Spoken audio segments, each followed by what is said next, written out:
हर patient, अगर आप गहराई में जाएंगे तो लोग एक्चुअली जिंदगी जीने के लिए हमारे पास आते हैं, क्योंकि वो अपने नाती पोतियों के साथ खेलना चाहता है। शरीर का सबसे महत्वपूर्ण जोड़ शायद हिप जॉइंट है। पेशेंट्स अपने उस जोड़ को भूल जाते हैं। वो इतनी नॉर्मल जिंदगी जी रहे हैं और बहुत बहुत सालों से नॉर्मल जिंदगी, अंदर पार्ट्स डाल रहे हैं, वो किस धातु के बने हुए हैं कि अगर आपकी चाल में कोई लिम्फ देखने में आ रहा है, अगर आप रात को सो भी नहीं पा रहे हैं, कि इन स्टेरॉइड दवाओं का एक दुष्प्रभाव होता है। ये कूल्हे में एक बीमारी करते हैं जिसको एवियन यानी कि एवास्कुलर नेक्रोसिस कहते हैं। ये एक बेहद खतरनाक बीमारी है। एक कूल्हे का जोड़ पूरी तरह गल करके खत्म हो जाता है। किसी भी प्रकार की दवाइयों का सेवन करके अपना बॉडी मास अथवा अपनी मसल मास को बिल्टअप नहीं कीजिए। हड्डी का टीबी स्पाइन और कूल्हे में बहुत कॉमनली होता है, और कूल्हे के अंदर अगर एक बार टीबी हो गया तो फिर वो कूल्हे का जोड़ खराब हो जाता है। ये होता है एक सॉकेट और ये होती है एक बॉल।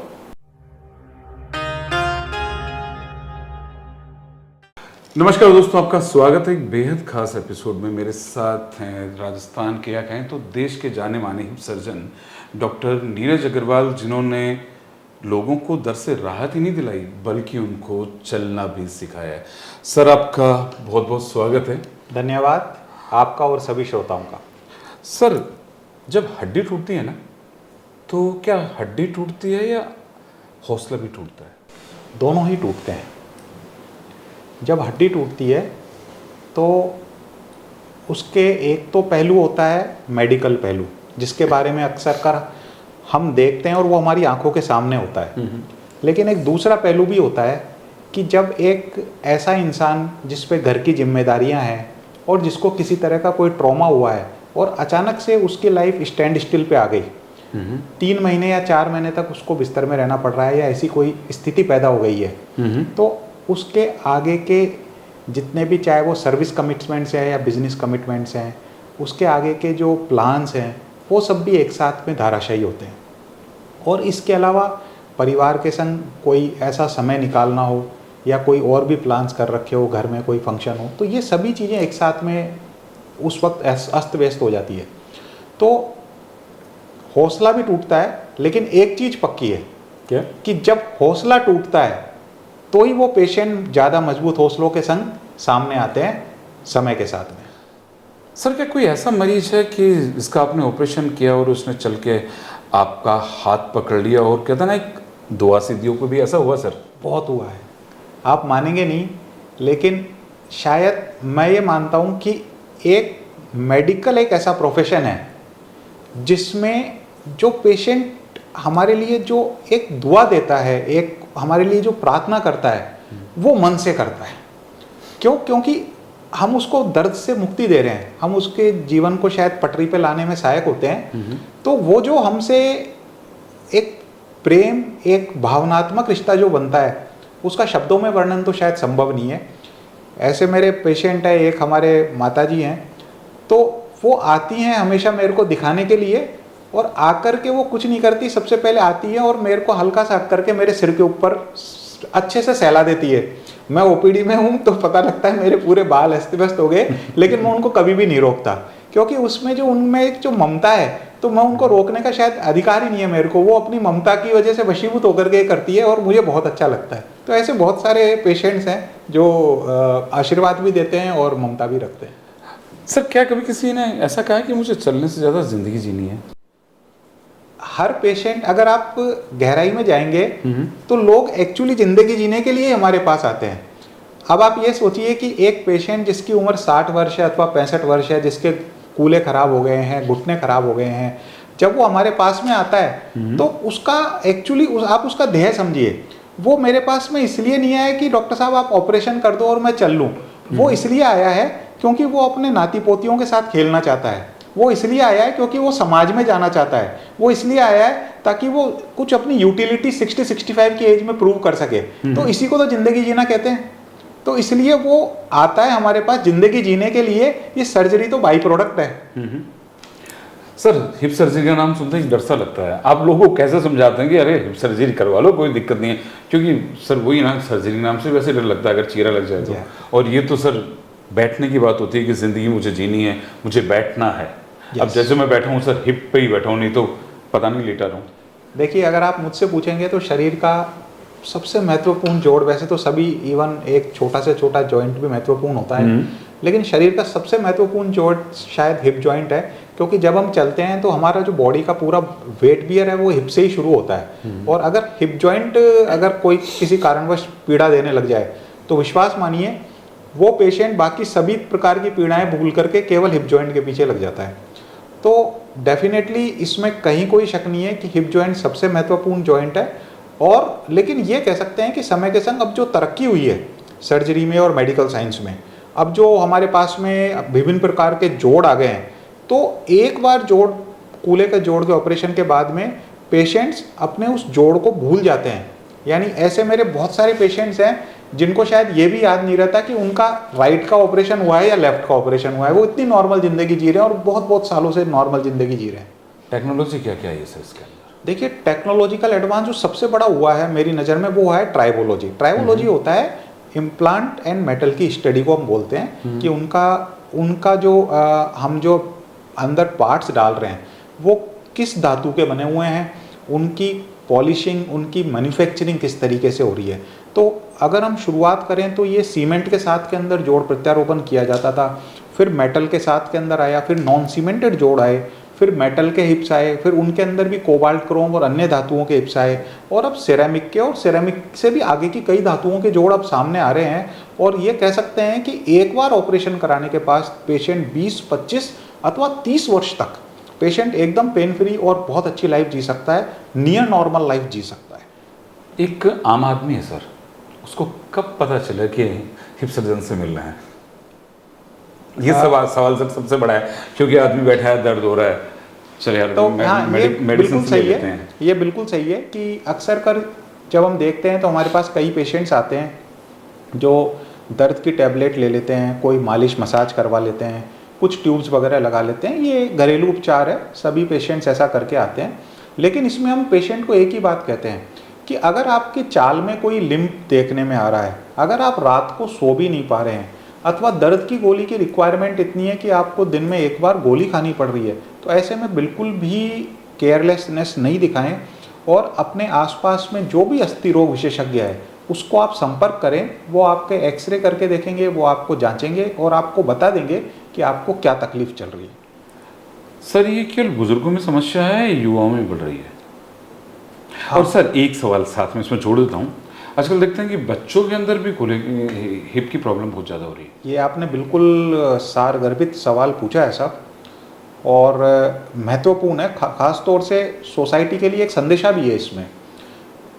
आजकल हम लोग ये देखते हैं कि आप देखिएगा आजकल जिम कल्चर काफ़ी तेज़ी से युवाओं में लोकप्रिय हो रहा है, और अच्छी बात है।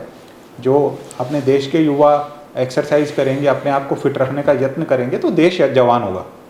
लेकिन इसका एक साइड इफ़ेक्ट भी आ रहा है। कभी कभी क्या होता है कि वो मसल मास तेज़ी से बनाने के चक्कर में कुछ ऐसी दवाओं का सेवन कर लेते हैं जिनको हम स्टेरॉइड्स बोलते हैं।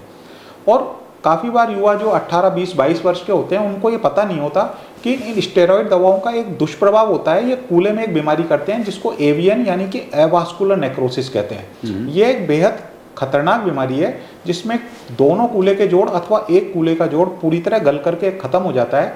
और ऐसे में हमें उन कूल्हों को जोड़ प्रत्यारोपण की बहुत ही यंग एज के अंदर आवश्यकता पड़ती है। कई बार तो ऐसा होता है कि 25 की उम्र तक पहुंचते पहुंचते कूल्हे का पूरा जोड़ खराब हो गया और 25 की उम्र में उनको सर्जरी की आवश्यकता लग गई, क्योंकि वो 4 कदम भी नहीं चल पा रहे हैं।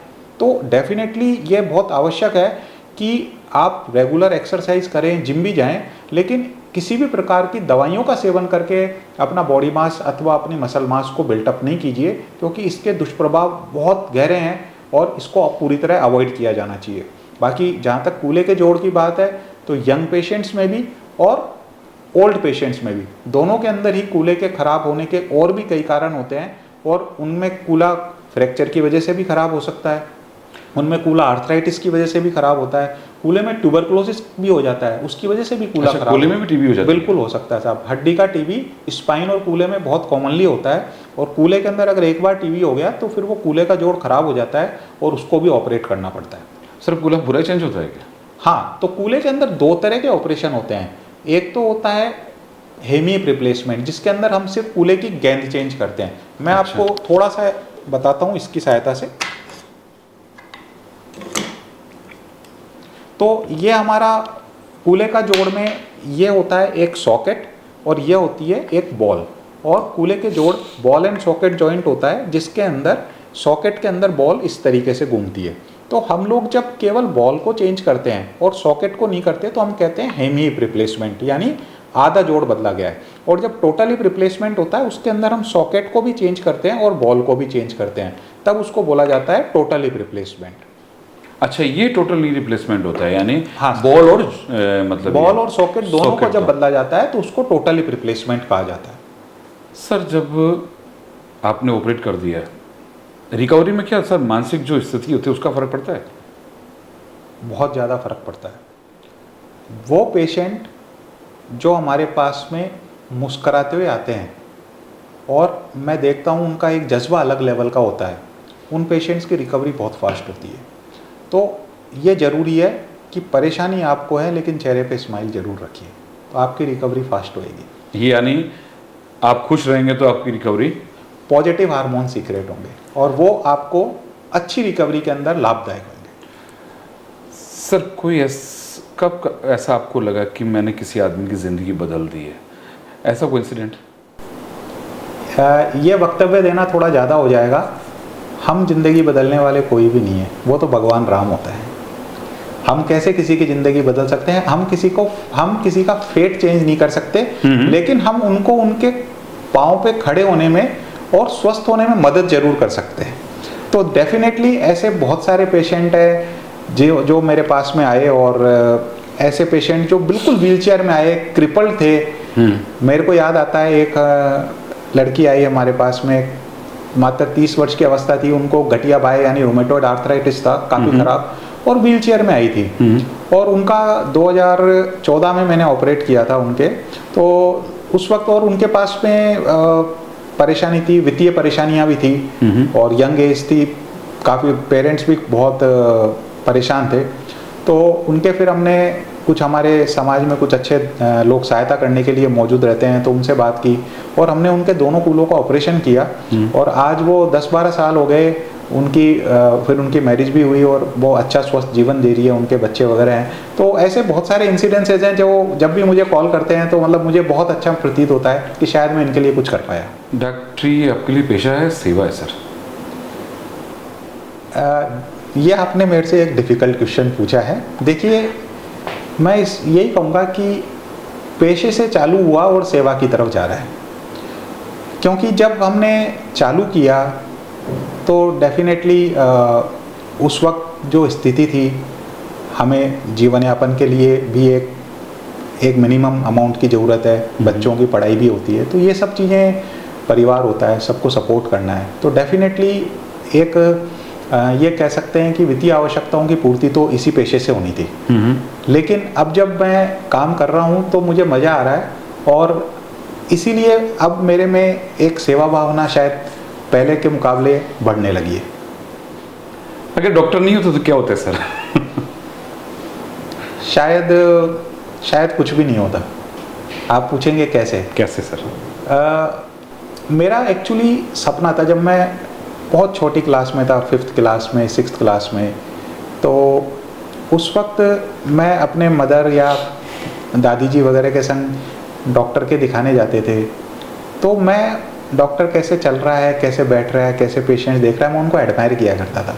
हम लोग एक रिलेटिवली ऑर्थोडॉक्स फैमिली से मैं आया हूँ, और हमारा कोई बहुत स्ट्रॉन्ग फाइनेंशियल बैकग्राउंड नहीं था। तो वहाँ लाइन में बैठते थे, फिर एक गंटे में नंबर आता था डॉक्टर्स का, फिर वो मैं देखता था, मैं उनको एडमायर करता था कि कैसे ये अच्छे सज्जन है जो बहुत अच्छे से सबसे बात कर रहे हैं। तो मुझे उस वक्त लगता था कि मेरे को डॉक्टर बनना है। तो फिर जब मैं मेडिकल में आया तो उस वक्त भी मेरे ऑलमोस्ट मैंने टॉप ही किया राजस्थान में, फिर पीजी के अंदर भी मैंने टॉप ही किया राजस्थान में।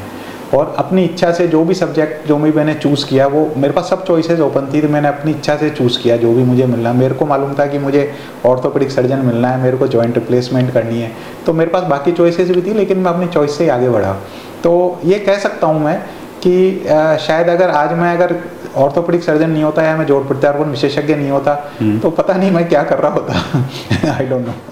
सर उन लोगों से क्या कहेंगे, कुछ नहीं करते हैं और अपने मतलब शरीर से प्यार करना भूल गए, शरीर से प्यार करना भूल गए।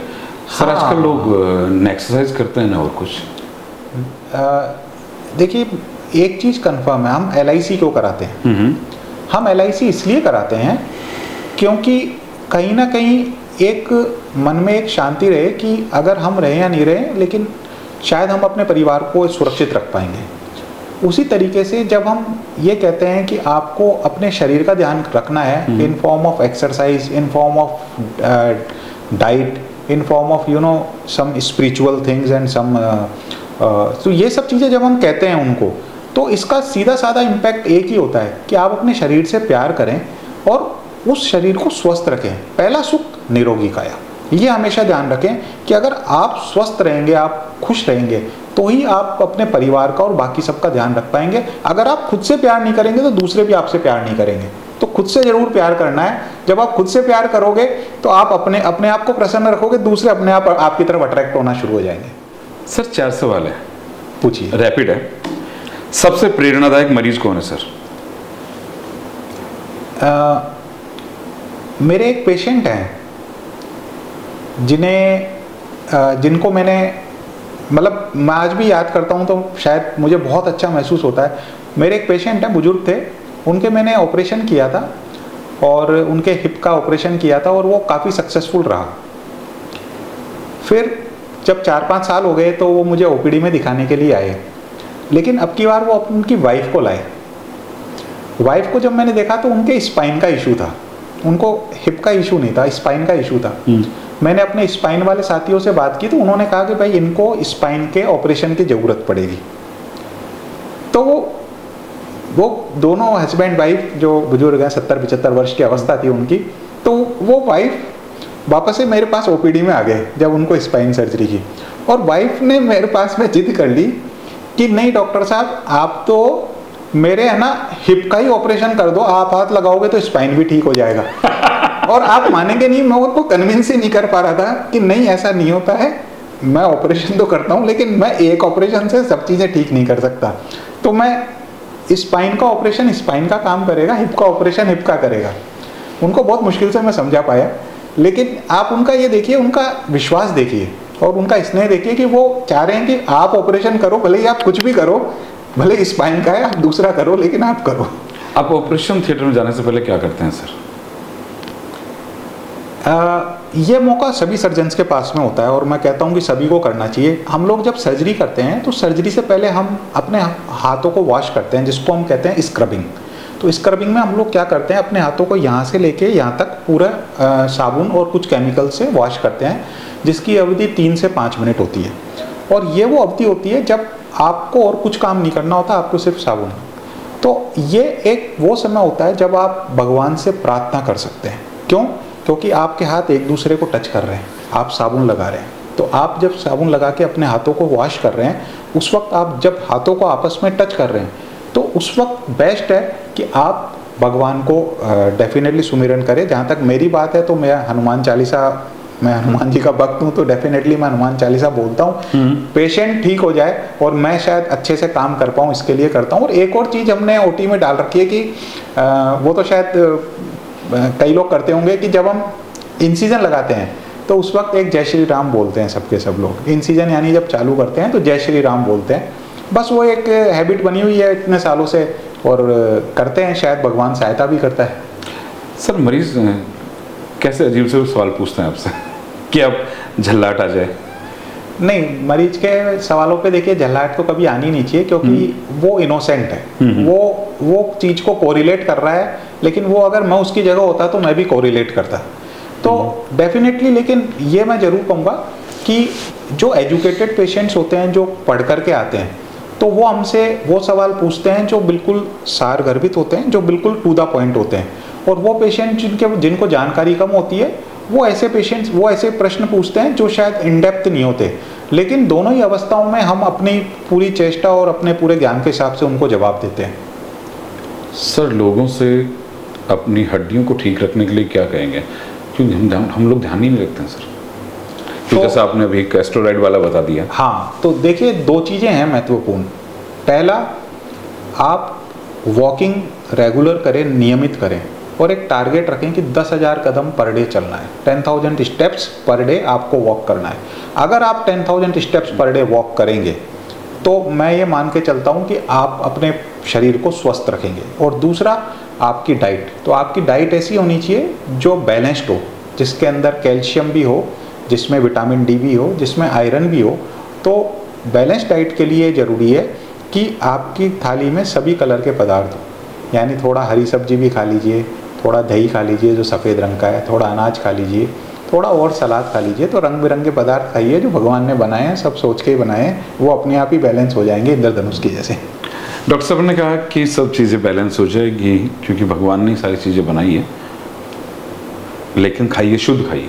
शुद्ध खाइए। सर वो शुद्धता वाली शुद्धता मिलता भी नहीं है सर, अब तो हालत ये हो गई, जहाँ मतलब अखबारों में पढ़ते हैं कि शुद्धता है कहाँ।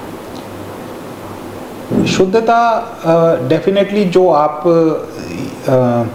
आपके आसपास में जो भी, जहाँ से भी आप सामान लेते हैं, तो आप डेफिनेटली अगर उनसे थोड़ा सा आप अच्छे रिलेशन रखें और आप उनसे पूछेंगे कि भाई ये कैसे, क्या इसका उत्पादन किस तरीके से हुआ है, तो आपको कुछ हिंट ऐसा मिल जाएगा जिससे आप ये डायग्नोस कर सकें कि चीज़ शुद्ध मिल रही है या नहीं। और डेफिनेटली हम एक चीज़ ज़रूर कहेंगे कि जहाँ तक हो सके घर का बना हुआ खाइए। वंस इन अ वाइल बाहर का खा सकते हैं, but don't make it habit, आदत मत बनाइए बाहर के खाने की। डॉक्टर साहब ने कहा कि बाहर के खाने की आदत मत बनाइए और कोशिश करिए कि शुद्ध मिल जाए आपको। चलिए डॉक्टर साहब, मुझे लगता है कि जिन्होंने भी आपको सुना है और सुन रहे होंगे और सुनेंगे आगे, वो आपकी इन बातों को ध्यान रखेंगे और खासकर बच्चे अपना ज़रूर ध्यान रखें, क्योंकि उन्होंने कहा कि एस्टेरॉइड्स लोगे तो नुकसान होगा और बाद में खड़े होने लायक भी नहीं रहेंगे। क्यों सर?